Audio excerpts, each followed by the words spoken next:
ప్రార్థన చేసుకుందాం.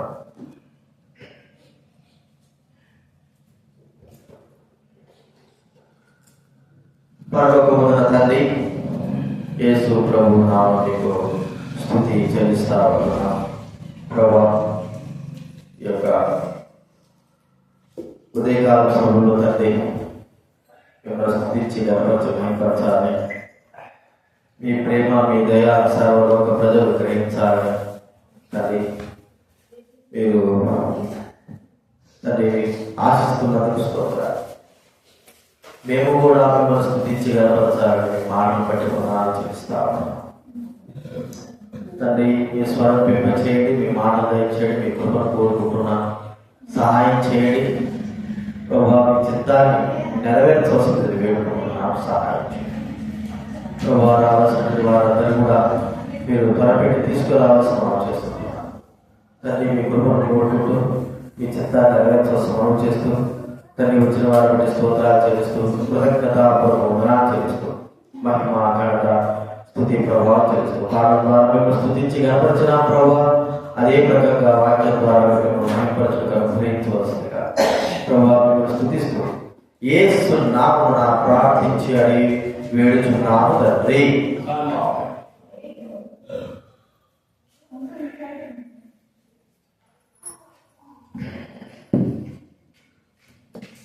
ఆరాధనలో మనము ప్రవేశించడానికి దేవుని వాక్యము చూద్దాం.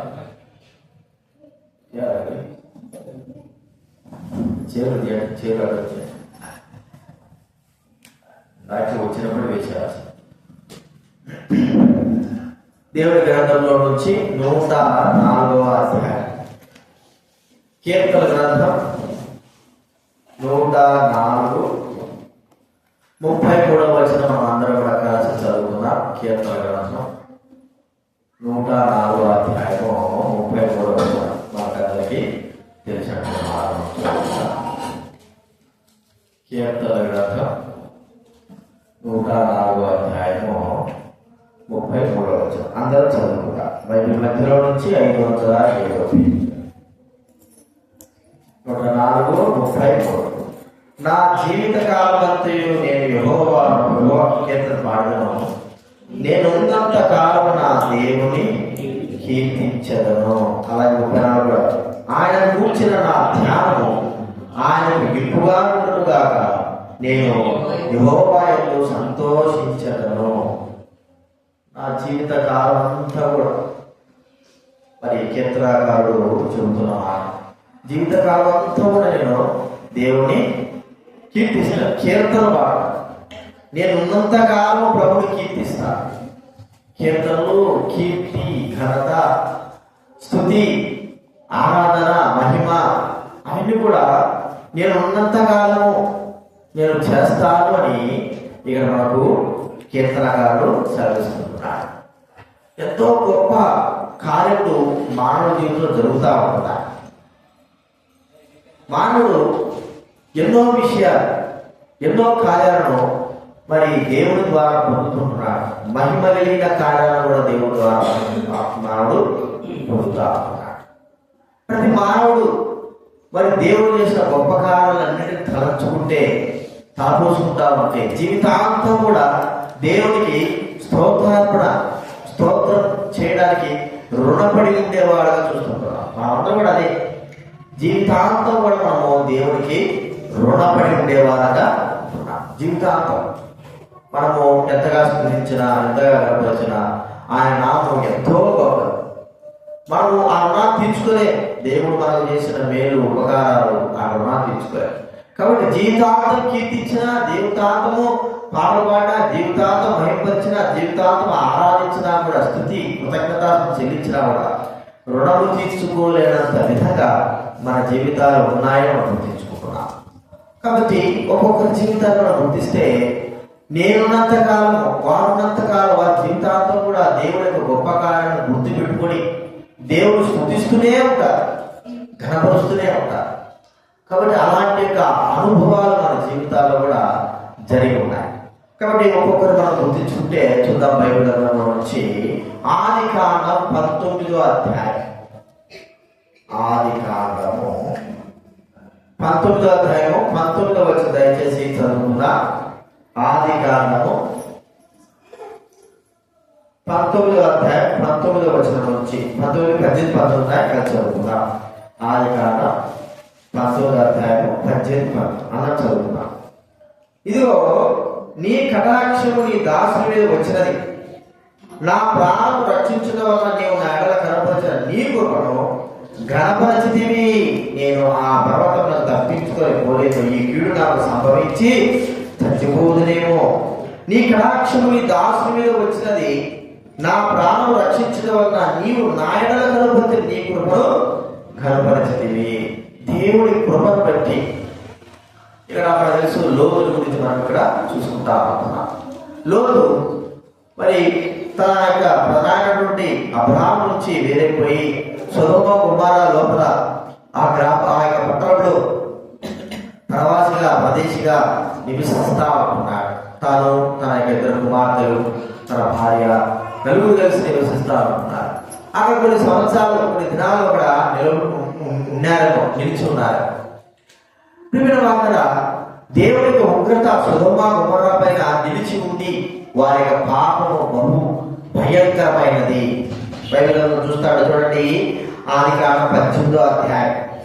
ఆదికాండం 18వ అధ్యాయము 20వ వచనం దయచేసి చదవండి. మరియు యెహోవా సొదొమ గొమొర్రాలను గూర్చిన వర గొప్పది కనుక వాటి పాపము బహు భారమైనది కనుక సంపూర్ణంగా చేస్తుందో లేదో చూస్తాను.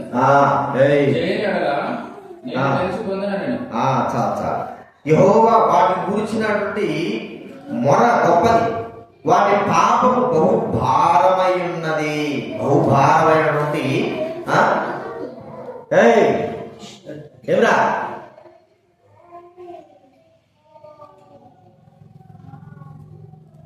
బహు భారమైనది. ఇంకొక మాట చూస్తే చూడండి. 19వ అధ్యాయం 13 వచ్చింది కాబట్టి ఆదికాండం 19:13. మేము ఈ చోటు నాశనం చేసితిమి. 19:13 అంతే. ఈ చోటు నాశనం చేసితిమి, వారిని కూర్చున్న గొప్పదాయను గనుక దాన్ని నాశనం చేయుటకు యెహోవా మమ్మును పంపాడని చెప్పగా, ఈ చోటు నాశనం చేయడానికి వచ్చాము. యెహోవా సన్నిధిలో గొప్పదాయింది దాని యొక్క పాప భారం. ఆ యొక్క సొదొమ గొమొర్రాలో మరి ఉంటున్నటువంటి లోతు ప్రియమైన వారు, సొదొమ గొమొర్రా మీద ఉన్నటువంటి దేవుని ఉగ్రత పడవలసి ఉన్నది. ఎలాంటి భారమైనది మనకు తెలుసు. ఆ యొక్క ఉగ్రత ఎలా ఉందంటే, ఉదయం సూర్యుడు ఉదయించే సమయానికి అక్కడ ఏమైందంటే అగ్ని గంధకాలతో పడినటువంటి మరి యొక్క అగ్ని గంధకాలు, ఉప్పు, ఆ అగ్ని గంధకాలు ఆ పట్టణం పైన అంతటి పైన ఎక్కడ కూడా ఏ మానవుడు కూడా తప్పించుకోలేనంత రీతిలో ఆ పట్టణం పైన మరి దేవుడు ఉగ్రత కురిపింపబడాడు. దేవుడి కృపను బట్టియే ప్రియమైన వారులారా లోతు ఆ పట్టణం నుండి రక్షింపబడ్డాడు. ఆ పట్టణం నుండి తన ప్రాణాలు విమోచింపబడింది, తన ప్రాణాలు రక్షించుకున్నాడు. ఇక్కడ మనం చూస్తే కేవలము తన ప్రాణాలు రక్షించుకోవడానికి దేవుడి కృప అక్కడ ఉన్నది. లోతు దేవుడి కృపను బట్టి తన ప్రాణాలను రక్షించుకున్నాడు. ప్రాణాలను దేవుడే రక్షించాడు. ఒక మాట మనం చెప్పుకోవాలంటే, మరణం తప్పించడం ప్రభువైన యెహోవా వశము.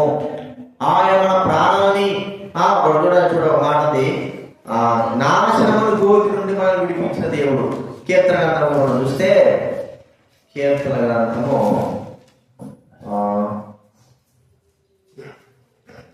40వ అధ్యాయం, కీర్తన గ్రంథం 40వ అధ్యాయము 2వ వచనం చదవండి ఎవరైనా. కీర్తన గ్రంథం 4వ అధ్యాయం 2వ వచనం.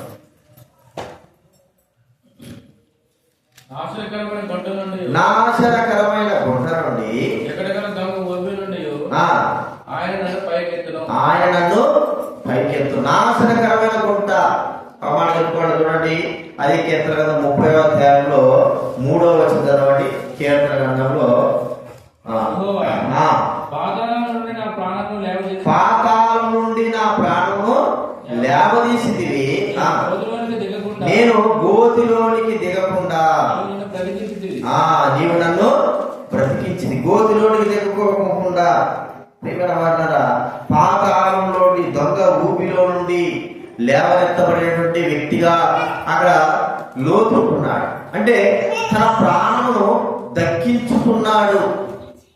ప్రాణం మనుషుడు ఈ లోకంలో దేనికంటే ఎక్కువగా మరి విలువ ప్రాణం కంటే తన ప్రాణం కంటే దేనిని ఎక్కువగా విలువ చేయలేడు. అంటే తన ప్రాణం ప్రాముఖ్యమైంది. లోకమంతా సంపాదించుకొని తన ప్రాణం పోగొట్టుకుంటే తనకి ఏమి ప్రయోజనము?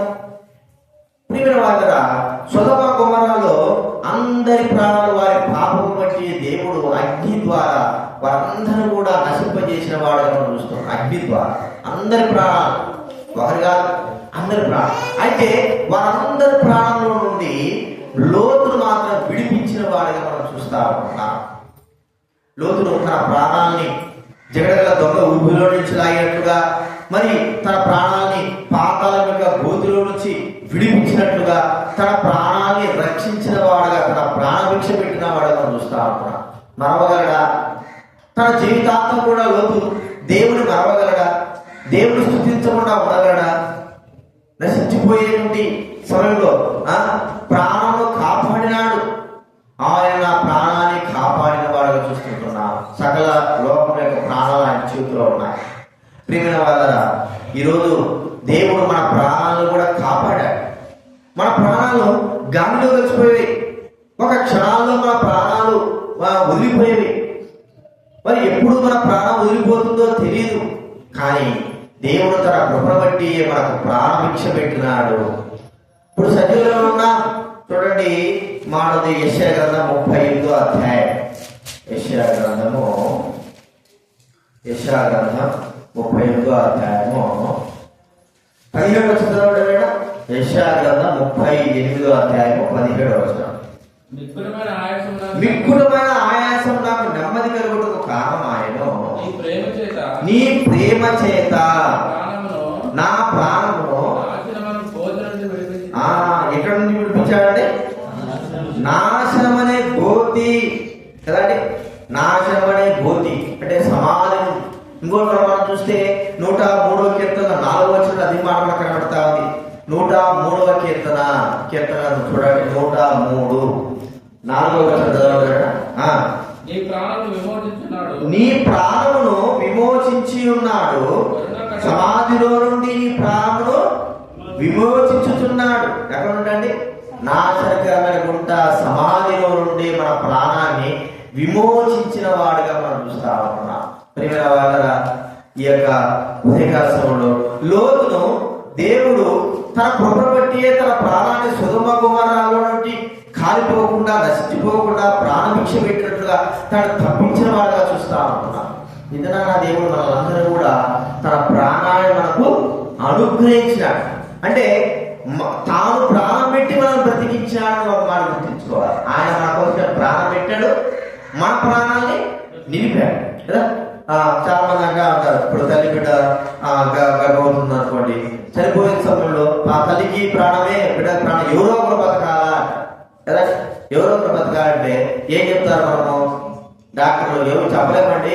తల్లినా బతకవచ్చు, పిల్లైనా బతకవచ్చు అంటే ఆ పక్కన వాళ్ళు ఏమంటారు? చనిపోయి భర్త కానీ తల్లిదండ్రులు కానీ ఏమంటారు? తల్లి బతుకుతుంది, పిల్ల ఉంటే పోతారు కానీ మళ్ళా కావాలంటే దేవుడు ఇస్తాడు. తల్లి కావాలి అంటే పెద్ద ప్రాణం ముఖ్యం.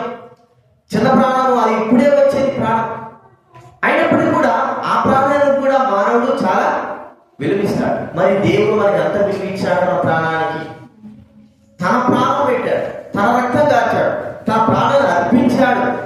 ప్రియమైన వారు, మనం రక్షించుకోవడానికి కొరకై సొదొమ గొమొర్రాల నుండి దేవుడు మరి లోతు ఎలాగైతే తన ప్రాణాన్ని బయటికి లాగినట్లుగా మనం చూస్తా ఉంటున్నాం. నాశనమైన గోతి సమాధి నుండి లాగినట్లుగా. లేకపోతే లోతు కూడా ఆ యొక్క సొదొమ కుమారులు ఉప్పు అయిపోయేవాడు, నాశనం అయిపోయేవాడు, రూపు లేకుండా మసి బూడిదైపోయేవాడేమో.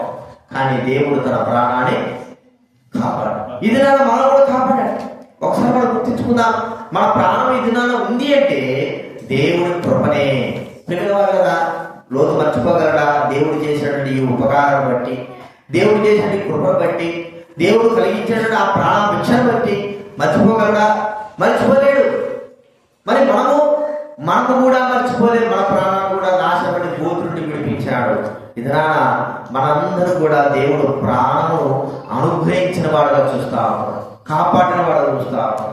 మర్చిపోలేనటువంటి విధానంలో దేవుడు మనల్ని రక్షించినాడు. మన ప్రాణానికి నాశనముల గోతి నుండి విడిపించిన వాడుగా చూస్తా ఉన్నాడు. కాబట్టి మనం ఉన్నంతకాలము మన ప్రాణ విషయమై నా ప్రాణమా యెహోవాను సన్నుతించు. ప్రాణంతో చెప్తున్నాడు, నా ప్రాణమా యెహోవాను సన్నుతించు. ఎందుకు?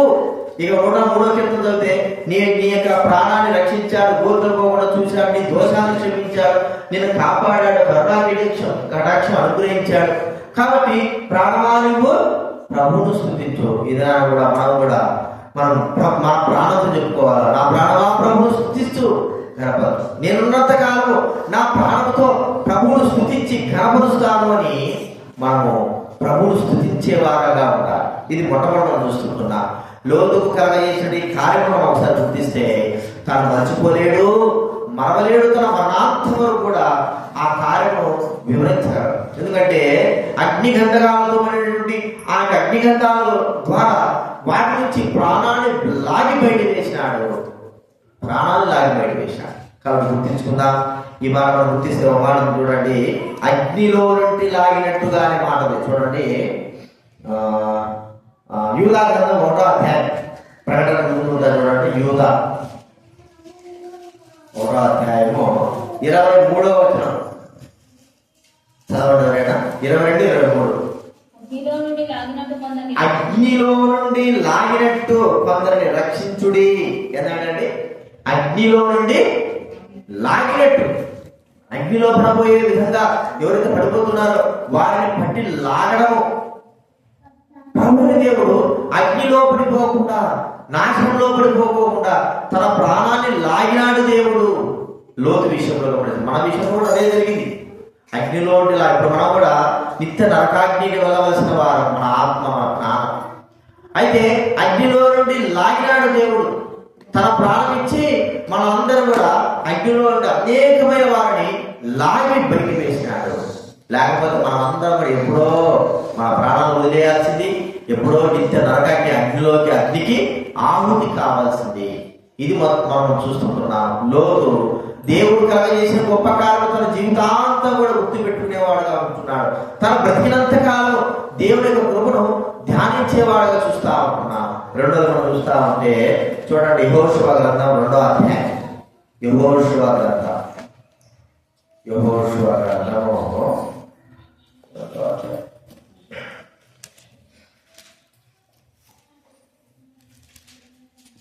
యెహోషువ గ్రంథం 2వ అధ్యాయం, క్షమించాలి 6వ అధ్యాయం 25వ వచనం. 2వ అధ్యాయం రాసుకోండి, 2వ అధ్యాయము 12, 13 రాసుకోండి. 6వ అధ్యాయం 25వ వచనం చదువుతా. యెహోషువ రాసిన గ్రంథం 6వ అధ్యాయము 25వ వచనం. రాహాబును వేశ్య యెరికోను వేగు చూచుటకు యెహోషువ పంపిన దూతను దాచిపెట్టిండెను కనుక అతడు ఆమెను, ఆమె తండ్రి ఇంటి వారిని, ఆమెకు కలిగిన వారందరినీ బ్రతకనిచ్చెను. ఆమె నేటి వరకు ఇశ్రాయేలు మధ్య నివసించుచున్నది. యెరికో పట్టణంలో ఒక్క ప్రాణం లేదు, ఒక్కరు కూడా బ్రతకడానికి వీల్లేదు. అందరినీ ఊచకొచ్చేస్తారు, ఎవరు కూడా మిగలకోకుండా.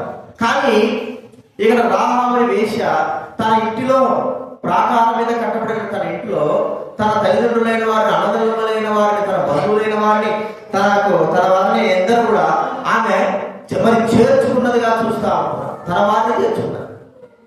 అక్కడ ఉన్నవారు తనతో పాటు తన వారందరూ కూడా బ్రతికిన వారుగా మనం చూస్తా ఉంటాం. అందుకే యెహోషువ గ్రంథం 2వ అధ్యాయంలో మనం చూస్తే యెహోషువ గ్రంథం 2వ అధ్యాయంలో 12వ వచనంలో నేను మీకు ఉపకారము చేసి తిని కనుక మీరు నా తండ్రి ఇంటికి ఉపకారము చేసి నాకు నిజమైన ఆనవాలు ఇచ్చి నా తండ్రియు నా తల్లియు నా అన్నదమ్ములను నా అక్క చెల్లెలను వారికి కలిగి ఉన్న వారందరూ చావకుండా బ్రతకనిచ్చే రక్షించినట్టుగా దయచేసి యెహోవా తోడని ప్రమాణము చేయండి.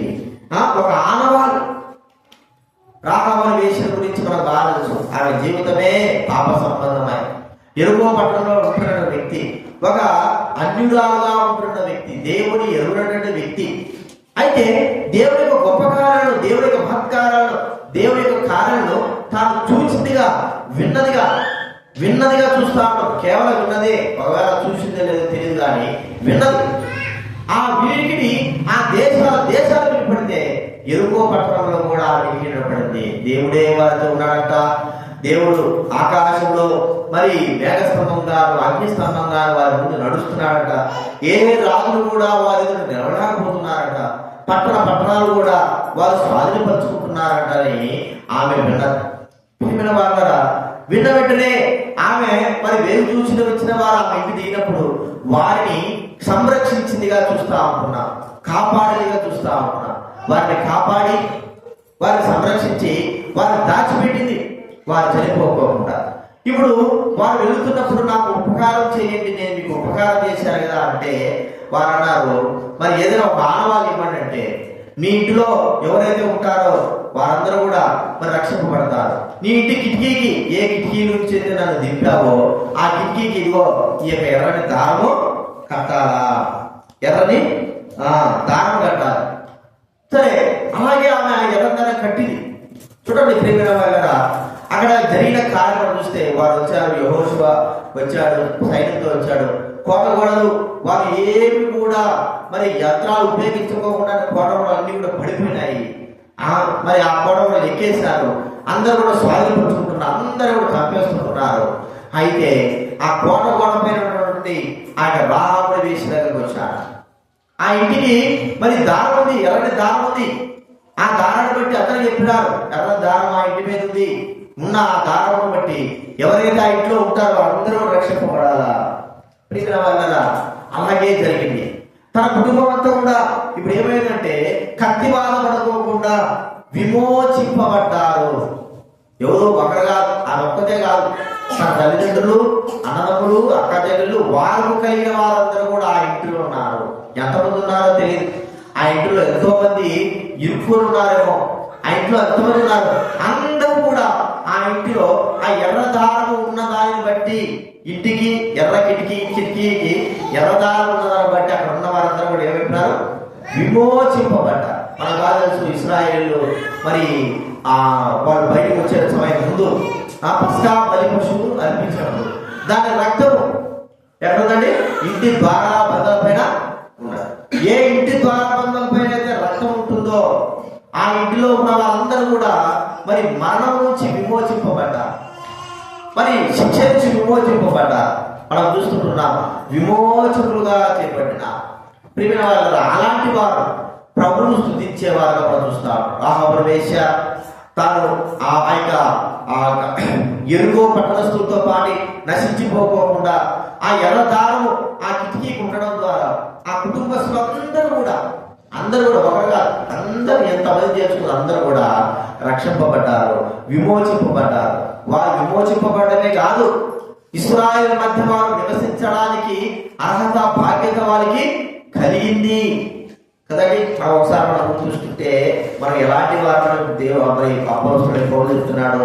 ఎఫెసీ పత్రిక 2వ అధ్యాయం, ఎఫెసీ పత్రిక 2వ అధ్యాయంలో చూడండి 11-12 చదవండి. వేడా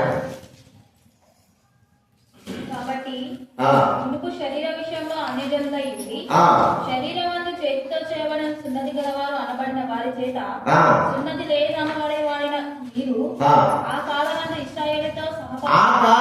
ఇశ్రాయేలుతో సహపౌరులు కాక పరదేశులను వాగ్దాన నిబంధనలు లేని ప్రజలను నిరీక్షణ లేని వారు లోకమందు దేవుడు లేని వారి నుండి క్రీస్తుకు దూరస్తులై ఉంటారని మీరు ఎక్కడున్నదండి? ఇక్కడ చక్కగా ఇశ్రాయేలు సహపౌరులు కాదు, పరదేశులు వాగ్దాన నిబంధన లేని వారు, ప్రజల నిరీక్షణ లేని వారు, క్రీస్తు దూరస్తులు.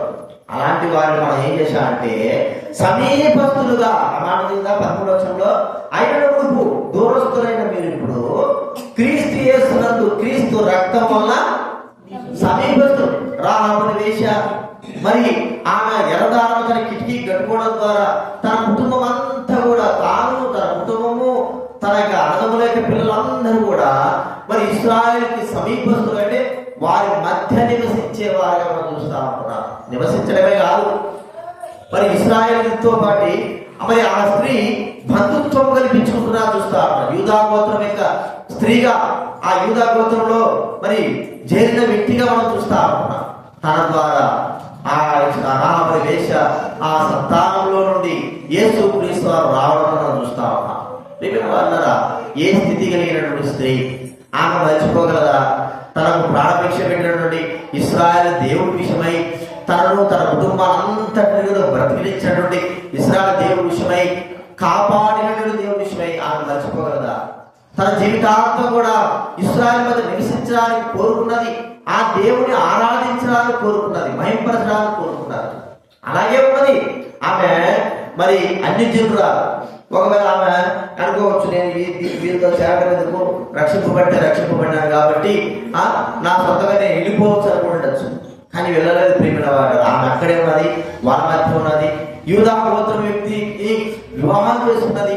తర్వాత ఆమె సంతానం నుంచి దేవుడు మరి ప్రభువైన యేసుక్రీస్తు వారు రావడం మనము ఈ వాక్యం ద్వారా చూస్తా ఉంటున్నాం. అంటే పరజనురాలు, వాగ్దాన నిబంధన లేని వ్యక్తి, మరి దూరస్తురాలు, మరి ఆ ఉగ్రతకు పాత్రురాలు. ఈ వ్యక్తి ఎవరి వలన, మరి దేని వలన ఆమె సమీపస్తురాలుగా చేయబడి చెప్పండి? ఇంటికి కట్టబడినటువంటి ఎర్రటి దారము ద్వారా ఆమె సమీపస్తురాలుగా చేయబడి. మనం కూడా ఎలాగా సమీపస్తులుగా చేయబడ్డాము? యేసు క్రీస్తు యొక్క రక్తము ద్వారానే మనం సమీపస్తులుగా చేయబడ్డాం. ఎవరితో? ఇశ్రాయేలు సహపూర్వం కాము, ఇశ్రాయేల్ వారు కాము, ప్రజలైన వారు మనము. మనల్ని ఆయన యేసు క్రీస్తు రక్తము ద్వారా మనందరినీ సమీపస్తులు, అంటే విమోచించి మనల్ని తన సమీపస్తులుగా చేసుకున్నాడు. తన వారిగా చేసుకోవడము క్రీస్తుని బట్టి మనం గుర్తించాలి. మర్చిపోగలరా? మనం మర్చిపోగలమా? మనం ఏ పని వారి ఇప్పటికైనా సరే మనం ఏమనుకుంటామంటే ఇశ్రాయేలుతో పాటు మేము కూడా సమానత్వం కలిగిన వారమే. అయితే వాళ్ళతో సమానత్వం ఉండేటువంటి అర్హత, బాధ్యత మన జీవితాలకు లేదు. మనము వారితో పాటు ఉండాలంటే ఆ బాధ్యత లేదు. కానీ యేసుక్రీస్తు రక్తం వల్ల జరిగింది. ఈ రక్తం వల్లనే మనం సమీపత్వం చేయబడ్డా. మనం ఆలోచిస్తే రాహాబుని వేశ్య మరి ఇశ్రాయేలుతో పాటు ఉండడానికి యోగ్యత కలిగింది కాదు. ఆ ఇరుకో పట్టణమంతా కూడా నాశనమైంది. ఆమె కూడా దాంట్లో పాటు నశించాల్సిందే. కానీ ఎర్రని దారం తన ఇంటి కిటికీకి కట్టుకోవడం ద్వారా ఆ దారం ఉన్నటువంటి ఆ ఇల్లు, ఎర్రని దారం ఇల్లు విమోచింపబడ్డారు. మన బాధించు ఇశ్రాయేలు అందరూ కూడా మొదట ఆ రాత్రి, చివరి రాత్రి మరి ఐగుప్తుల తొలిచూరు అందరూ కూడా తొలిచూరు పిల్లలందరూ చంపగలిగినటువంటి ఆ కార్యం జరగబోతారు. ఆ సమయంలో ఏ రక్తమైతే పస్కా పశువు యొక్క రక్తము, ఏదో రక్తం కాదండి, అన్ని రక్తాలు పూసుకోవడం కాదు, పస్కాలు అర్పించినటువంటి పశువు రక్తమే. ఏ ఇంట్లో అయితే మేక పిల్లలు కానీ గొర్రె పిల్లలు కానీ పస్కా పశువుగా అర్పించి ఆ రక్తం ద్వారబంధంలో పూసుకుంటారో ఆ ఇంటికి విమోచన కలిగింది. మరణదూత వెళ్ళిపోయి, అది మనం గుర్తుంచుకోవాలి. కాబట్టి యేసుక్రీస్తు వారు తన రక్తము వలన, ఆయన కాల్చిన రక్తం వలన, ఆయన ఇచ్చిన ప్రాణం వలన మనకు ప్రాణ విమోచన కలగడమే కాకుండా విమోచన కూడా కలిగింది. దేవుని బిడ్డలతో పాటు మనకు సమానమైన హక్కు లభించింది. దేవుని బిడ్డలము దైవ రాజ్య వారసులుగా మనం చేయబడిన వారంగా ఉంటున్నాం. ఇది రెండోది మనం చూసుకుంటున్నాం. రెండో వ్యక్తి రాహబడినటువంటి వేశ్య గురించి. మూడో వ్యక్తిని మనం చూస్తా ఉంటే చూడండి, మొదటి సమూయేలు గ్రంథం 23వ అధ్యాయం. మొదటి సమూయేలు గ్రంథం 23వ అధ్యాయం 26, 27 చదువుకుందా. మొదటి సమూయేలు గ్రంథం 23వ అధ్యాయం 26, 27. బైబిల్ పెద్ద బైబిల్ అమ్మాయి నీ పక్కన పెద్ద బైబిల్ అబ్బాయి అదో ఈ అంటారా ఆ పైన బీరో పైన పైన 23వ అధ్యాయము 26, 27 నేను చదువుతా వినండి.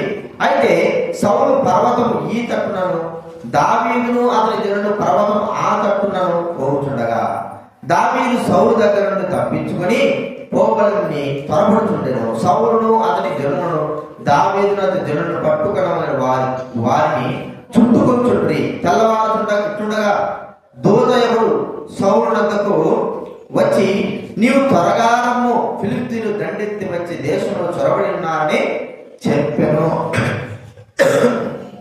ఇక్కడ మనం చూస్తుంటున్నాం దావీదు మహారాజు విషయంలో చూస్తే దావీదు మహారాజు మరి ఆ సౌలు గురించి సౌలు చేత కనబడతా ఉంటున్నాడు. దావీదు మహారాజు ఆ బైబిల్ దావీదు మహారాజు సౌలు చేత కనబడతా ఉంటున్నాడు.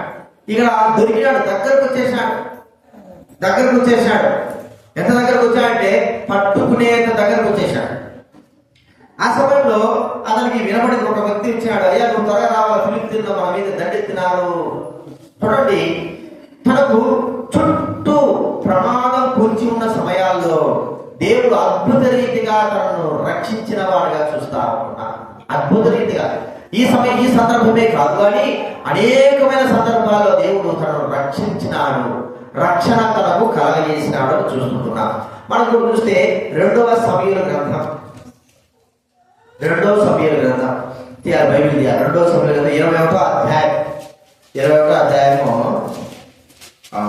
15, 16 2వ సమూయేలు గ్రంథం 21వ అధ్యాయం. బైబిల్ ముందు నుంచి బైబిల్ 272, బైబిల్ మధ్యలో 272. 2వ సమూయేలు గ్రంథం 21వ అధ్యాయము 17, 16 చదువుకుందాం. ఫిలిష్తీయులను ఇశ్రాయేలును యుద్ధం మరలా జరుగుగా దావీదు తన సేవకులతో కూడా దిగిపోయి ఫిలిష్తీయులతో యుద్ధం చేయనప్పుడు అతడు సొమ్మసిల్లాడు కదండి. 16 అప్పుడు రెఫాయిల సంతతి వాడు ఇష్బీ బెనోబా అనేవాడు అతడు ధరించిన ఖడ్గము కొత్తది, వారి ఈట 300 తొరల ఎత్తు ఇత్తడి. నేను దావీదును చంపేదని అతడు చెప్పి ఉండేను. దాన్ని సొమ్మసిల్లిపోయినాడు యుద్ధంలో. మరి రెఫాయిల సంతతి వాడిన వ్యక్తి ఏం చేస్తాడంటే కొత్త ఈట ఖడ్గం కొత్తది, మరి తాను ఏం చేస్తాడంటే దావీదును చంపేస్తాను పెట్టిన వాళ్ళరా. ఆ సందర్భంలో ఇక మనం చూస్తుంటున్నాం, సిరియాకు వాడు అభిషేక్ రాజును ఆదుకున్నాడు. రక్షణ కలగజేసిన వాడు మనం చూస్తా ఉంటున్నాం. చూడండి, దావీదు తన జీవితంలో ఎన్ని సందర్భాల నుంచి యవ్వన వయసు నుంచి చనిపోయేంత వరకు కూడా ఎన్నో సందర్భాల్లో తనకు రక్షణ అనుగ్రహింపబడింది, తను రక్షింపబడ్డాడు. పలు విషయాల్లో కూడా ఎంత గొప్ప రక్షణ దేవుడు తన కలిగించాడంటే చెప్పలేము. అరే ఇంత గొప్పగా నన్ను రక్షించాడు. సౌలు అనేకమైన చోట్ల తను చూస్తా ఉంటే, ఒకసారి మనం తెలుసు సౌలు దగ్గర వీణ వాయిస్తా ఉంటున్నాడు, సితార వాయిస్తున్నాడు. వీణ వాయిస్తా ఉంటే సౌలు ఈట పట్టుకొని ఒక్కసారిగా తనను పొడి చేయాలని చూశాడు ఈటతో. అయితే 2 సార్లు తప్పించుకున్నాడు. ఎన్నోసార్లు తరుగుతూనే ఉన్నాడు. దేవుడు తనకు రక్షణ కలగజేస్తూనే ఉన్నాడు, రక్షిస్తానే ఉన్నాడు, కాపాడుతూనే ఉన్నాడు. మిగిలిన వాళ్ళ అన్ని విషయాల్లో కూడా దేవుడు గొప్ప రక్షణ తనకు అనుగ్రహించినాడు. మన విషయంలో గుర్తిస్తే మనకు కూడా దేవుడు గొప్ప రక్షణ అనుగ్రహించినాడు. ఈ గొప్ప రక్షణ మనము ఈ దినాన్ని నిర్లక్ష్యం చేస్తున్నాం. కానీ ఒక దినాన ఆ రక్షణను బట్టి, ఆ రక్షణ మనము పొందకపోవడాన్ని బట్టి మనము ఏడవలసి ఉన్నది. ఇంత గొప్ప రక్షణ మనము నిర్లక్ష్యం చేస్తే చూడడం మాటది 2వ కొరింథీ రాసిన పత్రిక 6వ అధ్యాయం బైబిల్ వెనక నుంచి 162వ పేజీ చదవండి. క్షమించాలి. అదే 162 బైబిల్ వెనక నుంచి 162 2వ కొరింథీ రాసిన పత్రిక 6వ అధ్యాయం 2వ వచనం. అనుకూల సమయం ముందు నీ మొరను ఆలకించితిని, రక్షణ దినమందు నిన్ను ఆదుకొంటిని అని ఆయన చెబుతున్నావు కదా.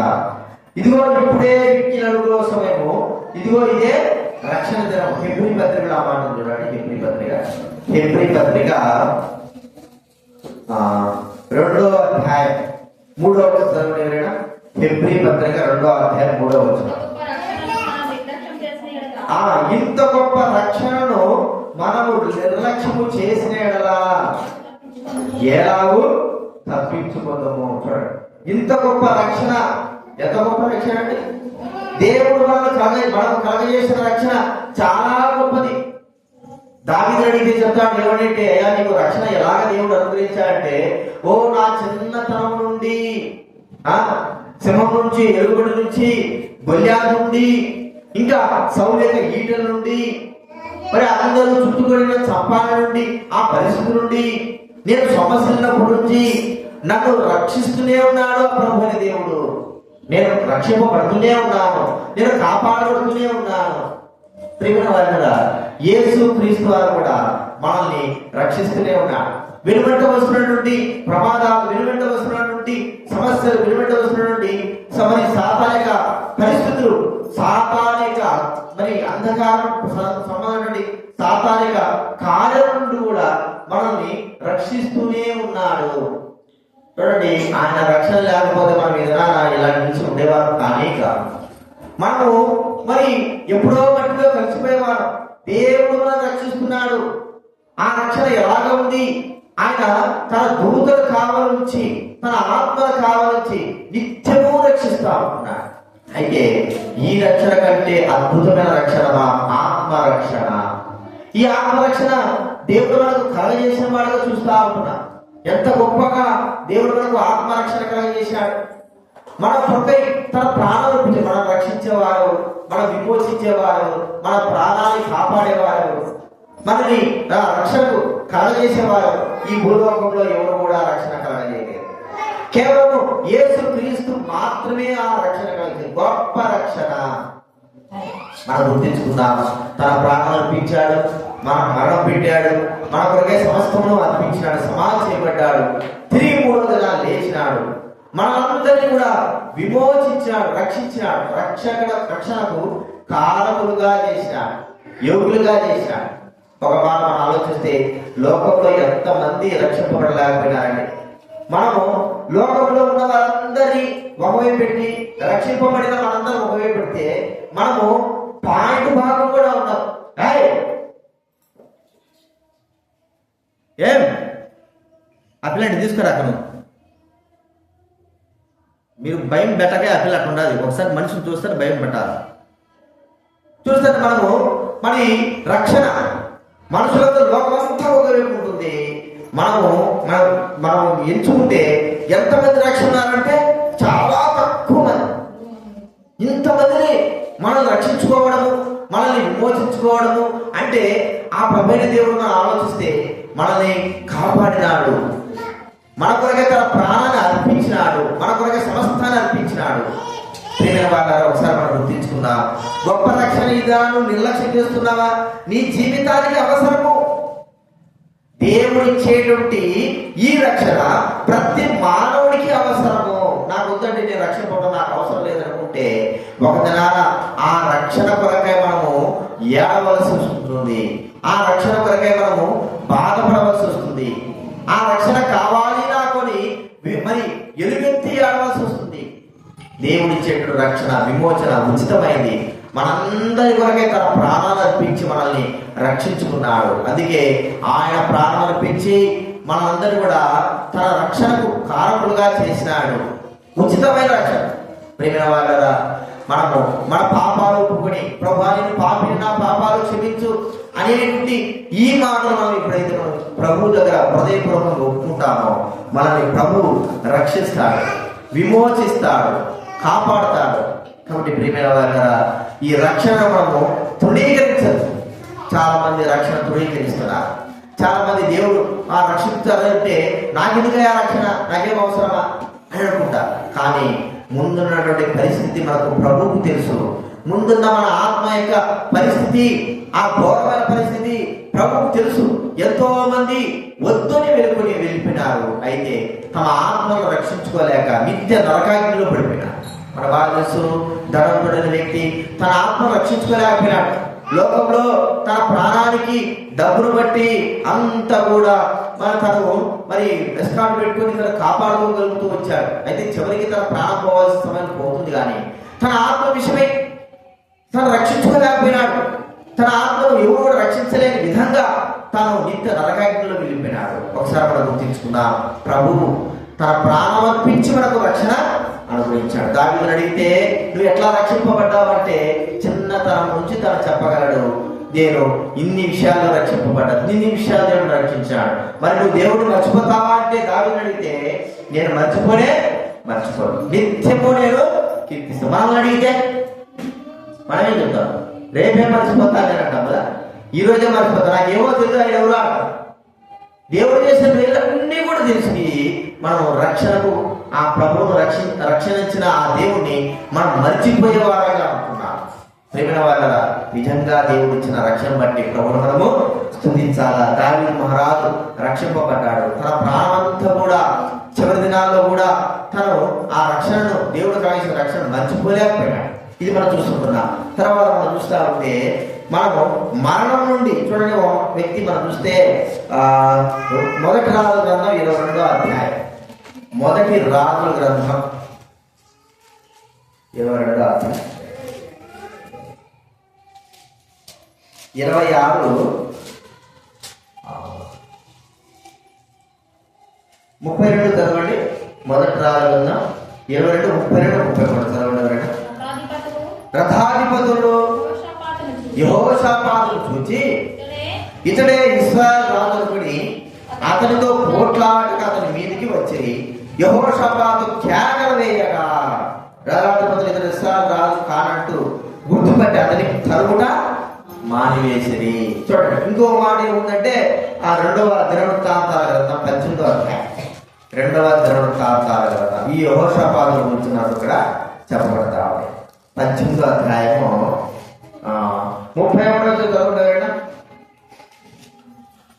2వ దినవృత్తాంతాల గ్రంథం 18 బైబిల్ మధ్యలో నుంచి 373 18 31 కాగా యెహోషాపాతు కనబడుటతోనే రథాధిపతులు అతడు ఇశ్రాయేలు రాజుని యుద్ధం చేయుటకు అతను చుట్టుకొని గాని యెహోషాపాతు మొరపెట్టినందున యెహోవా అతనికి సహాయము చేశాను. అతడు దేవుడు అతని ఎదురు నుండి వారు తొలగిపోయినట్లు చేశాడు. ఎవరి మాకు తెలుసు, వాళ్ళందరూ కూడా అక్కడ శరీరంలో ఏం చేశారంటే రథాధిపతులు వీళ్ళందరూ రాజు కనపడినాడు, రాజు ఉంటాడు, రాజు ఎట్లున్నాడా వేరే వస్త్రాలు వేసుకోకూడదు, రాజు వస్త్రాలనే కవచాలు వేసుకోపోవాలి. ఈ యొక్క ఆహారంతో కలిసినాడు కాబట్టి ఎరుడైపోయినాడు పాపం యెహోషాపాతు. నువ్వు నీ వస్త్రాలు వేసుకో, నేను మారు వస్త్రాలు వేసుకోపోతాను. సరే వెళ్ళినాడు.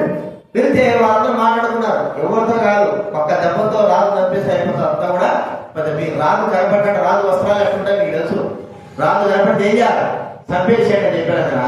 ఈ యెహోషాపాతు మరి యూదా రాజు తాను అదే వస్త్రాలు వేసుకుని యుద్ధంలో ప్రవేశిస్తే ఇతనే అనుకున్నారు ఇశ్రాయేలు రాజు. ఇక చుట్టుకునేలాక భయపడిపోయినాడు. ఒరే రాజు అనుకుంటున్నారు, ఇశ్రాయేలు రాజు అనుకుంటున్నారు అనుకోండి, భయపడిపోయి అక్కడే మనకు కేకలు వేశాడట. ఎట్లా కేకలు వేసింటాడు చెప్పండి, ప్రాణం భయపడితే ఎట్లుంటా చెప్పండి. చచ్చిపోయే సమయంలో వేసే కేకలు అవి చాలా పెద్ద పెద్ద కేకలు కదా.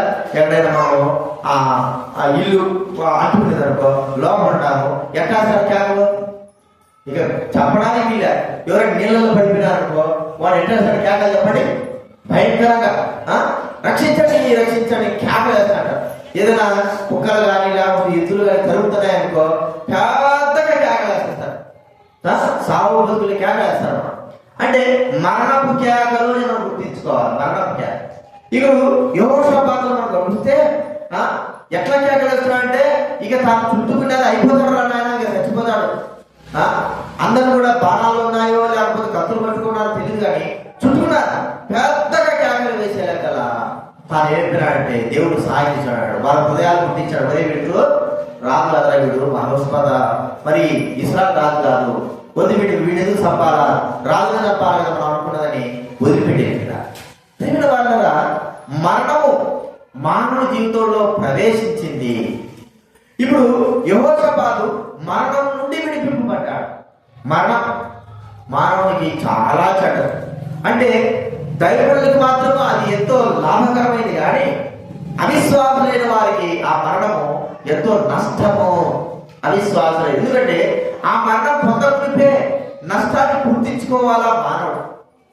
ప్రియమైన వాళ్ళారా, మరణము ప్రతి ఒక్కరిని కూడా బాధిస్తారు. మరణం ఉన్న ఇల్లు లేదు.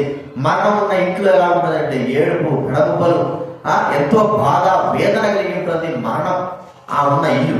మరి ఆ మరణము మానవుడికి మరి వచ్చింది, పాపమును బట్టి మరణం వచ్చింది. ఈ మరణం ద్వారా మానవుడు నిత్య నరకానికి వెళ్ళిపోతా ఉంటున్నాడు. ప్రియమైన యెహోషాపాతు కొద్ది క్షణాల్లో సావలసిన వాడు, కొద్ది క్షణాలే తగ్గిపోయి, కొద్ది క్షణాలు ఏమైపోయేవాడంటే సమాధిలోకి వెళ్ళిపోయేవాడు. కేకలేయడం ద్వారా దేవుడు తనను రక్షించడం ద్వారా మరణం నుండి విడిపించాడు. ఆ మాట కదా 68వ అధ్యాయం కదా, కీర్తన 65వ అధ్యాయం, కీర్తన గ్రంథం 65వ అధ్యాయం. బైబిల్ మధ్యలో నుంచి 486 పేజీ. బైబిల్ మధ్యలో నుంచి 486 పేజీ. 65వ అధ్యాయం 20 నుంచి చదవడం. దేవుడు మా పక్షమున పూర్ణ రక్షణ కలగ దేవుడై ఉన్నాడు. మరణము తప్పించుట ప్రభు అయిన యెహోవా వశము. మరణము తప్పించడం చూడండి. మనం చూస్తే ఆ మరణం కలిగిన వాడు, మరణం అంటే ఎవరు? అపవాది. మరణం యొక్క బలం కలిగిన వాడు ఎవరండి? అపవాది. అందుకే అపోస్తలుడు పౌలు అంటాడు హెబ్రీ పత్రికలో, చూడండి చాలా చక్కటి మాట. హెబ్రీ పత్రిక బైబిల్ వెనకొచ్చి 201వ పేజీ. హెబ్రీ పత్రిక 2వ అధ్యాయము 14-15 చదవడం. కాబట్టి ఆ పిల్లలు రక్త మాంసము గలవారైనందున ఆ ప్రకారమే మరణం యొక్క బలం గలవాడిని, అనగా మరణము ద్వారా నశింపజేయటకు జీవితకాలం అంతయు మరణ భయం చేత దాస్యమునకు లోబడిన వారిని విడిపించడంలో ఆయన కూడా రక్త మాంసములలో మరణ భయం జీవితకాలంలో దరిద్రులైన వారికి మరణ భయం లేదు. మరణ భయం ఉండేవాడు విడుదల దరిద్రుడుగా ఈరోజు నేను చనిపోతానంటే వస్తుంది, దేవుడు ఇస్తాడు మరణం అనేవాడు కాదు. అయ్యో ఈరోజు చనిపోతారు, ఎక్కడ చేయాలి, ఏం చేయాలి, భయపడిపోయి బీదిపోయేవాడు దరిద్రుడైనవాడు వ్యక్తిగా. ఎందుకంటే మరణము దేవుడు మనకు అనుగ్రహించిన ఒక వరం అనుకోవాలి. ఎందుకంటే ఈ లోకంలో తర్వాత మన మరణమైన తర్వాత ఎక్కడికి వెళ్తాం? దరిద్రులైన వారు ప్రభువు సన్నిధికే వెళ్తారు. ప్రభు సన్నిధికి వెళ్ళలేకపోయిన వారు ఏం ఆలోచిస్తారంటే, మరి నేను మరణం అయితే దేవుడికి దూరం అయిపోతాను కదా, నేను మరణం అయితే దేవుడికి దూరం అయిపోతాను అని తాను భయపడేవాడుగా చూస్తాడు. అయితే దరిద్రులు ఏమంటారో చెప్పండి. మరి అపోస్తలుడు పౌలు అంటాడు, మరణం నాకు లాభకరము. మరణం ఏంటండి? లాభకరము.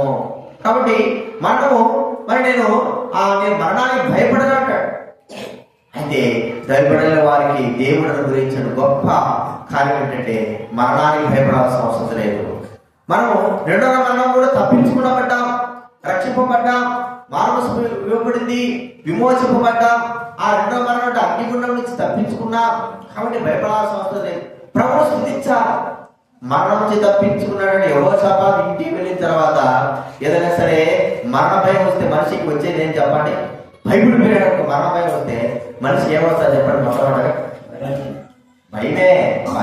మరణ భయం వచ్చిన తర్వాత భయపడిపోయి ఆ మరణ భయం పెరిగిపోయిన తర్వాత మనిషికి ఏమవుతుంది? చావు వస్తుంది కదా, గడగడ ఉడికిపోతాడు. ఇక మరణ భయం నాయకుడు దేవుడు ఒక్క క్షణంలో అట్లా మరణ భయం తప్పితే జన్మ చేస్తాడు. అట్లాగా యెహోషాపాతుకు మరి జన్మ వచ్చిందేమో మనకి, కానీ ప్రభువును స్తుతించకుండా ఉండలేకపోయాడు. ప్రభువు స్తుతించే వాళ్ళు చూస్తా అనుకున్నా. మరణ భయం కలిగించాడు దేవుడు. చచ్చిపోయినాడు రాగా అనుకున్నాడు, బ్రతికిపోయినాడు. కాబట్టి ప్రేమైన వాళ్ళ గుర్తించుకున్నా. ఈ నలుగురిని మనం అడిగితే వారి జీవితంలో చేసిన గొప్ప కార్యాలు చూస్తా ఉంటాం. లోతు గురించి, రాహాబు గురించి, దావీదు గురించి, మరి యెహోషాపాతు గురించి మనం చూస్తే వారి జీవితంలో దేవుడు కలగజేసిన గొప్ప కార్యములు వారు గుర్తు పెట్టుకొని వారి జీవితాంతం కూడా ప్రభు స్తుతించేవారు. మన జీవితంలో దేవుడు కలగజేసిన గొప్ప కార్యాలు మనల్ని విడిపించిన కృపను బట్టియే మన ప్రాణాలు విడిపించాడు. కృపను బట్టియే మనల్ని మరి యోగ్యులుగా ఆ యొక్క పరదేశులను ఉంటున్న మన జీవితాలు కృపను బట్టి ఆయన మనల్ని విమోచించినాడు. అంత మాత్రంగా దావీదుకు పరిపూర్ణ రక్షణ దేవుడు అనుగ్రహించిన వాడిని మనం చూస్తా ఉంటున్నాం. అంత మాత్రంగా యెహోషాపాతు మరణం నుండి తనను మరణ భయం నుండి విడిపించాడు. ఈ 4 విషయాలు గుర్తుపెట్టుకున్న వారమైతే ప్రభువును మనము మరచిపోకుండా ప్రభువును మనము స్తుతించి విషయాలు జ్ఞాపకం పెట్టుకుందాం. ఆరాధనలో ప్రవేశిద్దాం. లేచి